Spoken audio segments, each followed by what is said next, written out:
Toi et moi, on était en païen. Si nous sommes aujourd'hui chrétiens, et nous nous retrouvons dans l'Église du Seigneur, numéro 1, c'est pour l'héritage du ciel, point est.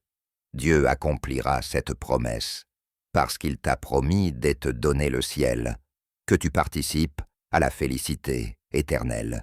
Tu es sauvé pour que tu vives au ciel, et cette promesse se réalisera. À moins que tu n'aies pas été sauvé, si tu avais accepté vraiment le Seigneur et Sauveur, tes relations entre toi et Dieu ne peuvent pas se rompre. Tu resteras enfant de Dieu. Tu ne cesseras pas d'être un enfant de Dieu. Alléluia.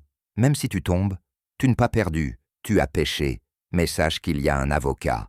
Repens, toi repars, ta communion. Parce que lorsque nous péchons, ne pas la relation qui est brise, mais c'est ta communion avec le Seigneur qui est brise.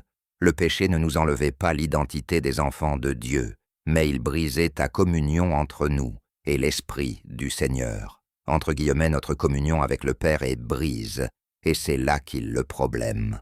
Parce que lorsqu'il a plus la communion, il passe aussi le dialogue. C'est raison pour laquelle ceux qui vivent dans le péché, ils ont du mal à s'approcher de Dieu librement, à cause de la culpabilité. Alléluia.